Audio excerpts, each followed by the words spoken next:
calm down, and just have a look at the reality. Look at the reality, les amis. Bonjour à tous. Aujourd'hui, nous sommes le 15 mars 2024. Bienvenue à tous sur la chaîne de Calista to the Moon. On va faire un point sur les graphiques. Ce matin, sur Telegram, je vous ai averti que potentiellement, on avait peut-être réintégré le biseau d'élargissement ascendant, figure chartiste de retournement baissier sur BTC. Quand je reprends mes graphiques, je me dis, on n'a peut-être pas tout à fait réintégré si on aligne l'ensemble des mèches. Je me demande tout simplement si on a réintégré ou pas. Je pense qu'on n'a pas réintégré parce que si on avait réintégré, on aurait perdu plus que 10%. Voilà, donc on va faire évidemment un point sur les graphiques aujourd'hui.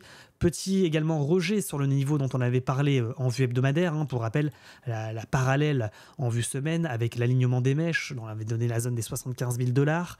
Il a un petit peu anticipé, s'est fait rejeter à 74 000 $. On se prend un petit dump. J'ai envie de dire, c'était prévisible. Mais avant de parler plus en détail de mon analyse sur les graphiques, avertissement sur les risques. Le contenu de cette vidéo n'est pas un conseil d'investissement, vous risquez des pertes financières. Ce n'est pas non plus une incitation à acheter ou à vendre des cryptoactifs. Faites vos propres analyses et tradez de manière responsable. Les crypto-monnaies sont des actifs volatiles, vous risquez des pertes financières. N'oubliez pas également de liker, de vous abonner, d'activer la cloche et de mettre également un petit commentaire pour le référencement. Je vais vous poser un sondage sur Telegram. Est-ce que la baisse va se poursuivre ou est-ce qu'il va y avoir un rebond sur le support des 66 000 $? Ça sera le prochain sondage sur Telegram. N'oubliez pas de nous rejoindre. Vous êtes bien entendu les bienvenus. On a fait un post ce matin à 6h53. Ça mérite évidemment des clap-clap dans le chat. Et on fait une vidéo YouTube à midi. Point de situation sur les graphiques. Donc c'est parti, on y va. Petit rejet sur... oui, je vais vous montrer un point là. Vous voyez la clôture ici de 2021. Je pense qu'on est revenu la chercher de manière presque chirurgicale. Vous voyez ici, aux environs des 65 500 $. C'est un point que j'ai remarqué. Je me dis que potentiellement, il y a un support sur ce niveau. Également, la dernière fois, vous vous rappelez, ce rounding bottom, on avait cassé le dernier plus haut ici. On avait méché, on avait réintégré, on avait dip. On était reparti, on était chercher un plus haut que le précédent avant de retourner la tendance à la baisse. Je me demande si on n'est pas dans la même configuration de rallye haussier. On se prend un premier chandelier rouge, comme ici, comme on l'avait eu en octobre 2021. Et derrière, on a fait 3 semaines de hausse légèrement haussière avec un petit essoufflement de la hausse, mais néanmoins, on avait réussi à chercher un plus haut que le précédent avant de s'effondrer. Donc évidemment, je me pose la question de savoir si on n'est pas dans une configuration similaire sur le Bitcoin. Et on avait effectivement fait ce parallèle la dernière fois de dire peut-être qu'on est dans une config similaire de hop, on va faire un move comme ça. Premier rejet, on refait un deuxième rejet, on vient rechercher la target ici des 75 000 avant de réellement dip, avant de réellement aller chercher le bas du biseau d'élargissement ascendant dont on a parlé dans les dernières vidéos YouTube. Donc je me dis que c'est potentiellement un premier avertissement avant le vrai signal de vente. Pour le moment, il n'y a pas de crash sur les marchés. Il faut regarder la réalité en face. On est revenu, à mon avis, chercher le haut de la structure en biseau d'élargissement ascendant sans pour autant le réintégrer. Je pense qu'on n'a pas en réalité réintégré le niveau, sinon on aurait eu un crash plus important. Également au niveau de Nasdaq qui s'apparente également au Bitcoin, pas de crash sur les marchés financiers traditionnels. On a un petit rebond technique sur un support ascendant, pas de décrochage pour le moment, donc ça me fait dire que sur BTC potentiellement il n'y a pas non plus de décrochage majeur actuellement. En général, vous le savez, les marchés, il faut prendre un petit peu d'élan, venir à la verticale chercher les résistances avant de faire une grosse correction, un gros décrochage. Je me dis que peut-être qu'on est dans une configuration similaire on pourrait aller revenir chercher la résistance ascendante avant de dump sur Nasdaq, mais également sur BTC, revenir chercher la résistance ascendante avant de faire ce décrochage potentiellement en double top dans la structure. Voilà, ça c'est un point également, un petit parallèle que je vous partage sur Nasdaq. Alors évidemment, il ne faut pas non plus négliger les signaux. On se prend une baisse, on se dit que sur Nasdaq, si on devait casser et engouffrer le niveau des 17 900 points, on pourrait s'effondrer et entraîner il pourrait entraîner avec lui le Bitcoin. C'est évidemment un signal qu'il ne faudrait pas non plus négliger, une cassure finalement du support ascendant pour mieux réintégrer, faire une Bart Simpson plus complète, sans double top. Paf, on y va. Et on réintègre la structure. On va chercher potentiellement ce support ascendant ici, qui pourrait tenir pour revenir chercher le haut de la structure en biseau d'élargissement, ou qui pourrait ne pas tenir suite à drapeau pour aller chercher le bas de structure, aux environs des 46 000 $ pour rappel. Au niveau de la vue plus court-termiste en vue 4 heures, on a parlé ce matin d'une MM100 en vue 4 heures qui tient bien, qui sert de support mobile. C'est de ce dont on a parlé. C'est évidemment le niveau en dessous duquel il ne faut pas repasser sous peine de dump davantage, de crash davantage. Moi, je pense que pour le moment, les supports tiennent et qu'il ne faut pas s'inquiéter. Calm down. Calm down, pour le moment, ça tient, j'ai envie de dire, même si ce décrochage fait un petit peu mal à l'ensemble du marché et au Bitcoin en particulier.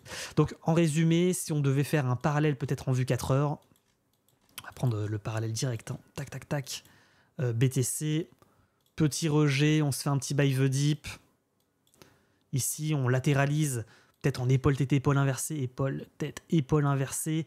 On s'amuse entre au-dessus, en dessous de la même 100, dans une tendance plutôt latérale de consolidation suite à correction, avant d'aller chercher un plus haut que le précédent et de réellement s'effondrer. On va faire le parallèle et partager et reporter ce parallèle directement sur les graphiques actuels. Vous voyez, je sens bien un move comme ça, je ne sais pas si de votre côté vous le voyez aussi, de dire non, on va tenir, on va se servir de ce niveau comme support, on va rebondir avant d'aller rechercher le niveau dont on a parlé aux 75 000 $ ou un petit peu au-dessus avant de réellement s'effondrer, et peut-être d'aller chercher le dernier plus haut ou légèrement au-dessus avant de décrocher.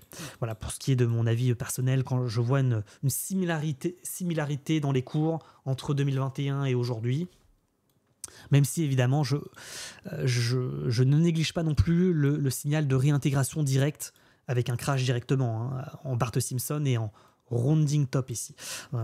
C'est pas non plus inenvisageable. Néanmoins, j'aime bien quand même ce scénario de on vient tester la MM100, on vient tester le haut de Biseau, on ne le réintègre pas et on finit par rentrer en tendance latérale pour faire une Bart inversée, aller chercher la target un plus haut que le précédent, feinter la reprise de hausse avant de dump de manière plus forte avec un double top de réintégration dans la structure. Au niveau des scénarios bull, scénario bull il était assez simple, c'est un support qui tient, une résistance ascendante ici et finalement suite à consolidation, un cours qui vient rechercher la résistance. Et on va chercher comme ça les 80 000 $. Ça serait, à mon avis, la prochaine target si on arrive à casser le dernier plus haut ici, aux environs des 74 000, 75 000 $. Voilà pour ce qui est également du scénario bull qu'il ne faudrait pas également négliger. Évidemment, je vais vous partager un sondage, à mon avis, aujourd'hui sur Telegram.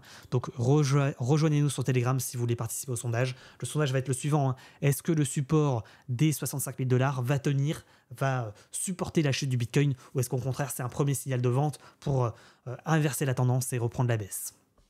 Donc voilà les amis, je pense avoir été complet sur le Bitcoin. Je vous rappelle, le 20 mars, à partir de 20h, il va y avoir la conférence de presse de Powell, compte rendu de réunion FOMC. Ça pourrait être l'alerte générale, donc attention les amis, on se donne rendez-vous sur Twitch. Pour rappel, ce mercredi 20 mars à partir de 20h. Au niveau de mes positions de trading, vous le savez, j'ai pris un short. Je suis pas très sympa, mais c'est comme ça, c'est les marchés. J'ai pris un short avec 2500 $ en position. Déjà 100 $ de TP réalisé, 30% dans la fusée. Et voilà, un petit effondrement en cours. Également, pour rappel les amis, si vous recherchez une plateforme de trading pour pouvoir shorter le Bitcoin, tout simplement, je vous mets en description de la vidéo, comme d'habitude, un petit lien affilié, pour Apex Pro, la plateforme de trading partenaire, moins 5% à vie sur Apex Pro. C'est une plateforme décentralisée qui permet de trader sur des crypto-monnaies et sur Bitcoin avec ou sans effet de levier, sans KYC, sans avoir à créer de compte bancaire. Il vous suffit de connecter votre MetaMask ou votre wallet décentralisé pour commencer à trader. Vous avez également une petite vidéo tutoriel directement dans la description de la vidéo si ça vous intéresse. Ça vous permet tout simplement de shorter le marché.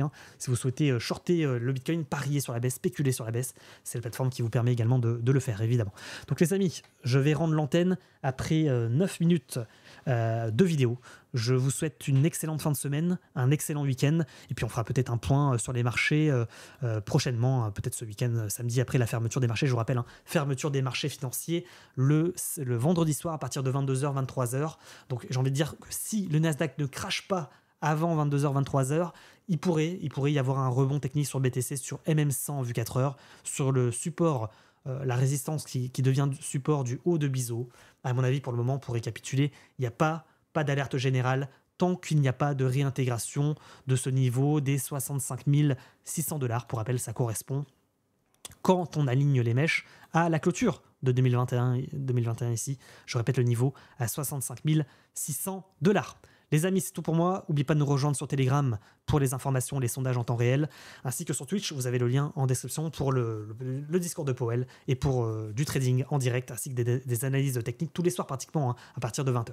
Je rends l'antenne et je vous souhaite une excellente fin de journée. Ciao, ciao.